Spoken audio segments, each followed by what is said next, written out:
Hi, hello everyone. Dawn Epting here. Thank you guys so much as always for watching. I wanted to share on today how you are unstoppable. You are unstoppable regardless of what situation or circumstance you may be facing. It could be a financial situation, a physical challenge, or even issues in a relationship. Hopefully at the end of this video, we'll all be reminded that there is only one thing that can stop us in life, and that is not knowing who we are. So I want to start off with a quote that I've written here, and that is, knowing yourself is the beginning of all wisdom. Knowing who you are, essentially, is the beginning of all wisdom. And that quote is by Aristotle. And I also want to start off with the scripture, which is, if you can believe, all things are possible to him who believes. And that is Mark 9:23. So like I said, that there's only one thing that can stop us in life, and that is not knowing who we are. And often, when we're raised and as we go through childhood, sometimes we're not taught of our true essence, who we truly are at our core. And we carry that lack of knowledge throughout our lives. So, first off, I want to say that you are complete, you are whole. Everything that you need, the kingdom, seeds of greatness has already been deposited on the inside of you. It's not on the outside. It's not in people. It's not in situations, circumstances, material things. It truly is on the inside of you. And I believe it's on the inside of all of us. It's not just some motivational speech. It really is. I believe that we were all created with greatness on the inside. So not knowing who we are stops us. And I'll go a little bit into that. Often it's our past, number one. I'm going to cite three things that I've written down here. It is our past. From birth to seven, a lot of scientists, Bruce Lipton, a noted epigeneticist, talks a lot about this. From birth to seven, often we're in what is called a theta brainwave state. And that's just a very receptive state where we're open to being programmed, and we willingly accept the information that we're given. We willingly accept statements or the influences that are in our lives without really any analytical, conscious thinking. This occurs from birth to 7 years old. So, not knowing who we are often is a result of the past, number one. It's that stage of life often where statements are made, sometimes negative statements, quite frankly, are made, and we just don't know who we are.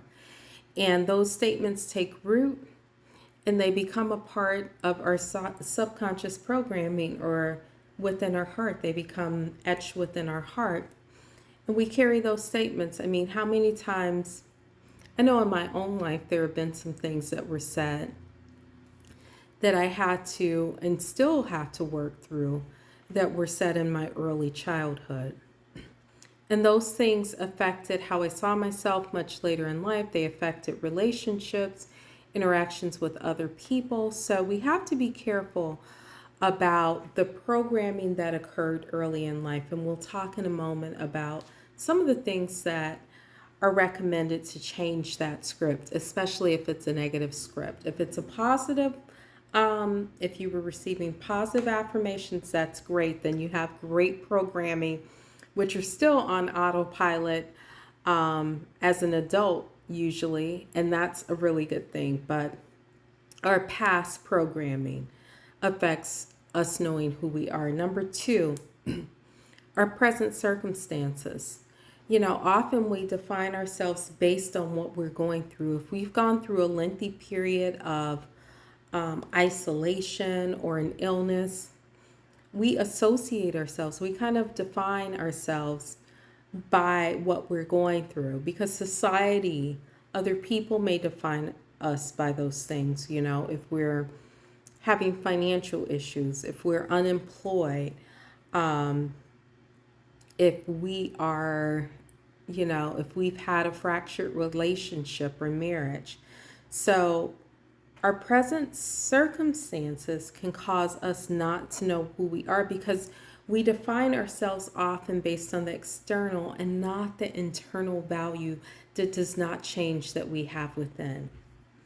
So, our past, our present circumstances, and number three, our past programming, number one, our present circumstances. And number three, our past mistakes or fear of repeating failure. Our past mistakes or fear of repeating failure. And this might be in our own lives if we've had, numerous relationships that didn't succeed. We may define ourselves based on those past failures. Or we may define ourselves based on, fear of what happened in our past or someone else's past. We hear it often, like if you had someone in your family that had a certain illness or disease, it's like, oh, well, you're more prone to getting that particular illness because, you had an aunt or uncle or whatever. So, this is called anticipatory anxiety when we fear repeating past mistakes or we identify ourselves with potential failure. It's called anticipatory anxiety, or if we're imagining the worst case scenario, it's causing catastrophizing, like catastrophizing. So we can have a good relationship presently, but we identify ourselves maybe with that past relationship that didn't go well, and we imagine all these worst case scenarios for a relationship that we're currently in, or we have a great business or great career right now, and we imagine all of the years of poverty that we endured. So we start imagining worst case scenarios, and in either case, we can sabotage our present relationship or present financial success because we fear some of the things from our past occurring. So, number one, I've written here, and this is not an exhaustive list, of course. We can fear or we don't know who we are essentially because of past programming, negative programming that's taken roots early in our lives. We don't know who we are based on our present circumstances because we define ourselves by what we're currently going through. And number three, we don't know who we are because we identify ourselves with past limitations or past mistakes. So, what do we do? Number one, in terms of not knowing who we are because of past programming, we have to reprogram. There is a scripture that talks about be transformed by the renewing of your mind in the book of Romans.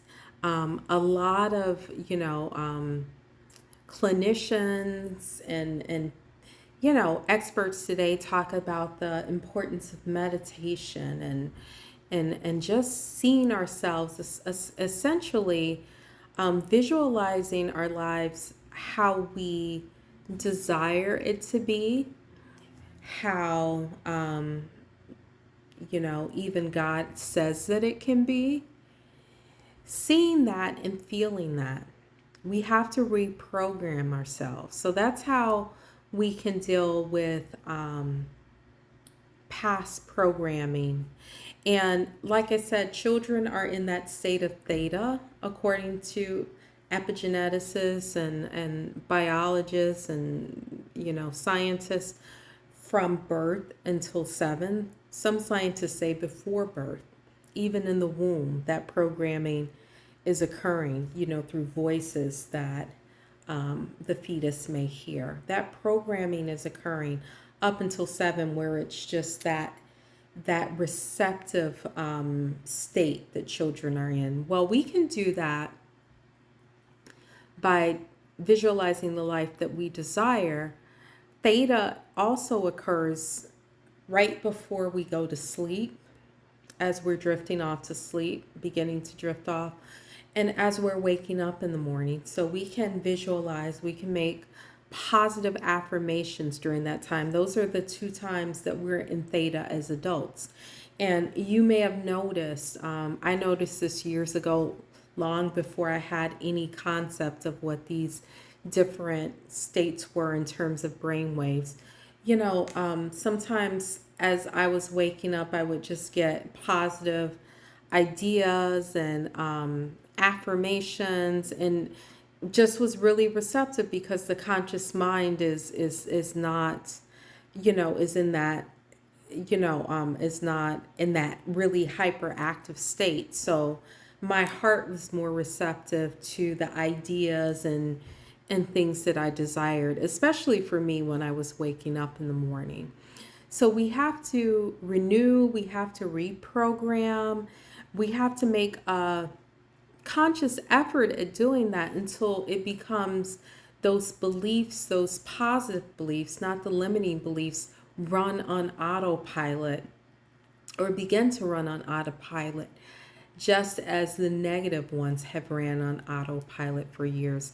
So in order to combat the past programming that may have been negative, we reprogram. Number 2, in order to not define ourselves by present circumstances, we simply have to realize that circumstances are always subject to change. That's why they're called circumstances. They fluctuate. Sometimes we're so engrossed in what is occurring with our 5 physical senses, what we can see, what we can hear, taste, touch, and smell. Those things are shifting. Those are external things, and they don't define who we are, number 1. And also, they're always subject to change. As we change the image on the inside of us, internally, the external will change. It's often been said that you would not try to change your reflection, that you see in a mirror. You would not try to change the mirror. You would change who you are first, so that the reflection that you see on the outside within the mirror could change. If there is a smudge on your face, you wouldn't wipe the mirror, the outside. You would change, what was before the mirror. Or essentially, we change who we are on the inside, or knowing who we are. Essentially, we change our heart with knowing the essence of who we are and allowing it to be deeply rooted in our hearts. And the outside circumstances just have a way of changing. Just as soon as your bank account is depleted, it could be replenished. Just as soon as, I've heard stories of people being told by doctors that they had illnesses, and then, oh, we made a mistake. Circumstances are always fluctuating, so we can't define ourselves by present circumstances. That will limit who we are, and that contributes to not knowing who we are. And number 3, in terms of past, mistakes or past challenges that I talked about, in fear of repeating the past, we have to let go of the past. That's how we do it. Number 3, we have to realize that we can let go of the past, and that we can reframe our past, even if we don't even if we still think about our past at times, we can reframe it, and it's called cognitive reframing from a positive light. There were things that I went through in the past, and I think had I not experienced the rejection that I experienced as a child and some of the other things, I would have never started the suicide prevention, the nonprofit suicide prevention hotline that, has helped thousands of people. We can reframe. We do not have to identify with experiences that we didn't like. So, thank you guys, as always, for watching. And feel free to look below this video, see how you can get my new book if you like it. It's called Never Doubt Your Value, You're More Than Enough. It's available on Amazon and wherever books are sold. Feel free to hit the subscribe button under this video if you're watching on YouTube, and hit the bell to receive notifications for future videos. Thank you, whatever platform you are watching on. I'll be coming to you every week. And look below this video to see how you can get involved with some of the things that Dawn Epting Inc. is doing. Thank you guys so much, and I will see you soon.